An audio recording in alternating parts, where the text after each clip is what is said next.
Georgia and this is The Sound of Georgia. Today, let's talk about the scenes that were written for the Sound of Music film, that being scenes that did not exist in any form in the original stage musical, but were created solely for the film. I'm sure I've mentioned it before, but the film version of Sound of Music is quite different from its stage counterpart. There is obviously a lot of overlap and a lot of similarities, but the film is more different from its stage counterpart than a lot of other musical movies are from their stage counterparts. A lot of the moments in the film are presented drastically differently from how we see them in the stage version. The scenes are the same in what they're adding to the overall story, but they're often presented at wildly different points on the timeline and rather different ways. But today we're talking about the completely new ones. I mentioned in my video a couple of weeks back about Edelweiss and how it was one of the few completely new scenes, but thinking about it, it's really not. There are quite a few scenes that were completely new for the film. So to illustrate exactly what I'm talking about, let's look at the scene where Zella catches them as they're making their escape. In the film, they're pushing the car out of the driveway and they're about to get in when Zella catches them. He asks the captain why he hasn't replied to the telegram and that he needs to go to Bremerhaven to start his new position. And then Maria and the captain and Max do a bit of quick thinking and decide they will actually go to the festival because it could help them escape.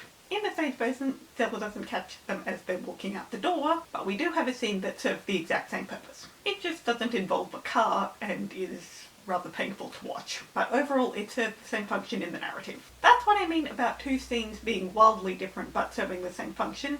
Today we're looking at the completely new ones. The movie is half an hour longer than the stage version, and I'm pretty sure I've noted down all of them. But let me know if I've forgotten one, because as well as I know this movie, it would not surprise me.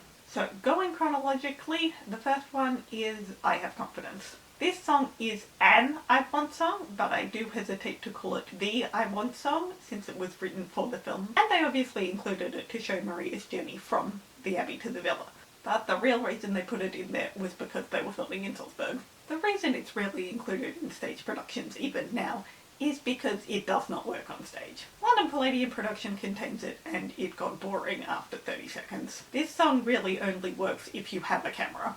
And while the song tells us a lot about Maria's character, it is not essential in the way some other songs are. So I absolutely think it is a very good addition to the overall story, but if we're being completely honest, it exists because the crew wanted to flex the fact that we're in Salzburg. We also don't see her ring the doorbell and meet Franz and think he's the captain, which did happen IRL. Next scene is the dinner scene.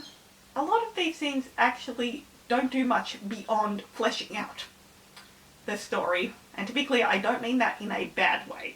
I mean it in a very good way. All things considered, in the stage version, we don't actually spend a lot of time looking at the relationships between anyone. But with this scene, we see more about what Maria thinks of the children, which is important since Do-Re-Mi hasn't happened yet, as well as more of what she and the captain think of each other, which again makes everything later more believable. This is also the scene where the captain announces he's going to Vienna, and it's better here because he's telling the children directly. On stage, it's Franz and Frau Schmidt that he tells this to, which means it's more detached from the children. Also on stage, that scene happens before Maria even arrives. And us, the audience, being introduced to the captain at the same time as Maria, that is so much better than the way we're introduced to him on stage. Also, Christopher Plummer's face is just everything. Talking about showing a deeper connection between the captain and Maria, the end of the thunderstorm. On stage, the thunderstorm scene just ends. We do not see him in that scene, but on stage, he barges in and interrupts the summer party, which is when Maria asks him about play clothes for the children and then looks over and sees the curtain and gets her spark of what she's going to do. This is important for later when they have the argument. On stage, the fact that the play clothes are made out of the curtains is just a thing. We never see Maria get a spark of using them. Honestly, if you saw the musical first, you might not even pick up on it. But in the film, it's a lot deeper because of that scene at the end of the thunderstorm. We know exactly where the clothes came from and that Maria has gone against the captain's wishes by making them. On stage, he never explicitly tells her that they can't have play clothes or that they don't play. In the movie, she's actively defied him, which makes the argument much more powerful. Because honestly, with the argument on stage, it kind of comes out of nowhere. For all we know, the last time these two people saw each other was when he left her alone with the children. Meaning, in a sense, the argument comes out of nowhere, and it's resolved very, very quickly. And while it does feel very legitimate, there's a lot more weight to it in the film. And it's all because of this scene. Right after this scene, we have the little montage that leads us into Do Re Mi. Obviously, while it exists at a different point in the timeline, Do Re Mi is in the original musical, but the montage leading up to it that we see in the film is not. This is also kind of like I Have Confidence, where they want to flex that they're in Austria, but it's also there because in a film you can't always jump between scenes the way you can on stage. So it's there to ease us into Do Re Mi. Speaking of jumping between scenes, the next one is Maria and Georg and Elsa in the car, which is the same sort of thing. It leads us into the scene where they've arrived at the villa. Off stage, right before that, is the thunderstorm. A bit of the dialogue here is used from a scene in the musical, but in this scene we also get to see the children in the tree. And the captain definitely notices something. This again adds more weight to the argument, because, as I said, in the musical, the palais clothes being made out of the curtains is just a thing. Next up we have the lonely goatherd. This is kind of like the dinner scene where it just fleshes out the relationships so they're more believable later on, and it was likely inspired by the shadow puppet scene in the original German film. This is probably what that partial use of an idea thing they talk about in the opening credits is. Edelweiss is completely new as a scene, but it's taken from one line in the musical, so I'm not counting it. But you can watch that video. And that's Act 1.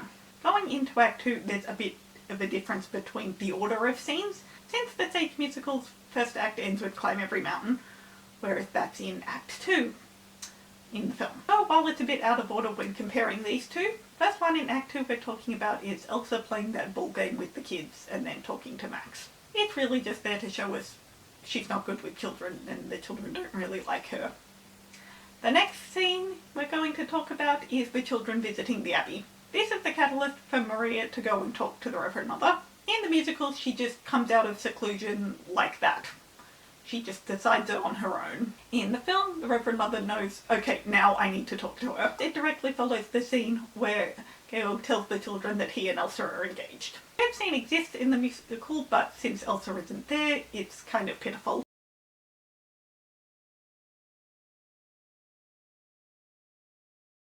So everything else is in the musical in some form. But the last one I want to mention is the nuns sabotaging the cars. Obviously it's 2 seconds long and it doesn't need to be there, but it doesn't exist in the original musical and it's hilarious. Okay, let's wrap this up because my battery's dying. Which is your favourite scene? And what do you think is the best one in terms of what it adds to the overall story? I think the end of My Favourite Things, where Maria and the captain talk about the play clothes, is definitely the one that adds the most to the story. That's all I've got for today. Thank you so much for watching. Feel free to like and subscribe, and I'll see you in my video next time. So long, farewell!